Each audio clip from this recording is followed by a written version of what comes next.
Hello guys, అందరికీ నమస్తే. Welcome back to our channel in కాదు. సో నేనైతే కల్కి సినిమాకి టికెట్లు బుక్ చేసుకోమంటే ఆస్తులు అమ్ముకోవాలి. సో ఒక టికెట్ మన 300 నుంచి ఉందన్నమాట బాల్కొని. సో నేనైతే ఇక్కడ తాండాకర్ అయితే బుక్ చేసుకున్నా. టికెట్ దొరకవనుకున్నా అసలు సినిమాకి. ఎట్లా అలాగో మార్నింగ్ షో పోవాలనిపించింది నాకైతే. టికెట్లు బుక్ చేసుకున్నాం మార్నింగ్. నేను మా ఫ్రెండ్ వెళ్తున్నాం. అండ్ మార్నింగ్ షో 7 AM ఉంది. థియేటర్ దగ్గరికి వెళ్ళిపోతున్నా. అండ్ ఇంకోటి వచ్చి మన 3 o'clock మళ్ళీ ఇంకో షో పోతున్నా వేరే వాళ్ళతోని. సో మార్నింగ్ వెళ్ళాలి, సినిమా ఫస్ట్ డే చూడాలని చెప్పేసి మార్నింగ్ బుక్ చేసుకున్నా, వెళ్తున్నా. సో థియేటర్ దగ్గరికి వెళ్ళి మాట్లాడుకున్నాం. సో వెళ్ళిపోదాం.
గైస్, సినిమా అయితే ఎట్లుందంటే నేను చెప్పలేను, మాటల్లో చెప్పలేను, వస్తుందన్నమాట.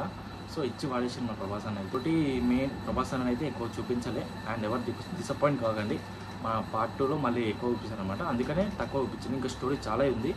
అండ్ మెయిన్లో అయితే దీపిక పడుకోనే అండ్ ఇంకా మన అమితాబ్ బచ్చన్ బాగా చూపించారు అనమాట. స్టోరీ మొత్తం మన దీపిక పడుకోనే గురించే ఉంది. అండ్ మన దీపిక గారి గురించి ఆమె క్యారెక్టర్ అని నాకు అసలు అర్థం కాలే. సో అతను ఇంట్రెస్టింగ్ క్యారెక్టర్ ఉంది ఆమె గురించి. అండ్ ఆమె కడుపులో ఉన్నది కల్కియా ఎవరో నచ్చిత.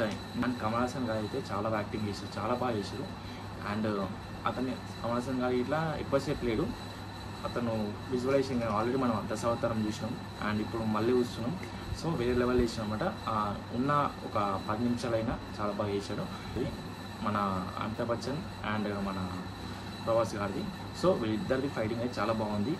విజువలైజేషన్ అయితే చాలా, గ్రాఫిక్స్ కొంచెం తేడా వచ్చినట్టు ఇట్లా ఏం కనిపించలే, అంత పర్ఫెక్ట్గా చేసింది. గ్రాఫిక్స్ అయితే చాలా బాగుంది గ్రాఫిక్స్ అయితే. అండ్ ఇంకోటి లాస్ట్లో మన కొన్ని మెయిన్ క్యారెక్టర్స్ ఉన్నాయి, కొన్ని హీరో క్యారెక్టర్స్ని డైరెక్టర్ ఉన్నారు అనమాట. వాళ్ళు ఎవరంటే మన RGV అండ్ ఇంకోటి మన రాజమౌళి, వీళ్ళిద్దరైతే ఉన్నారు క్యారెక్టర్స్. ఇంకోటి మన విజయ్ దేవరకొండ. లాస్ట్లో ఫైటింగ్ జరుగుతుంది మన ప్రభాస్ గారికి ఇంకా మన విజయ్ దేవరకొండ అన్న గారికి. సో ఇద్దరికైతే ఫైటింగ్ జరుగుతుంది. ఆ ఫైటింగ్లో ఏంటంటే మన విజయ్ దేవరకొండ తెలంగాణ స్లాంగ్లో మన విజయ్ దేవరకొండ అయితే మాట్లాడిండు. కొంచెం డిసప్పాయింటింగ్ ఉంది అతని క్యారెక్టర్ అలా చెప్పడం వల్ల. అండ్ మీ ఇట్లా సినిమా చూస్తుంటే కింద కామెంట్ చేయండి సినిమా ఎలా ఉందో. సో గైస్, ఇదనమాట మా వ్లాగ్. నెక్స్ట్ వీడియోతో మళ్ళీ కలుస్తా. Until then do subscribe my channel. Thank you.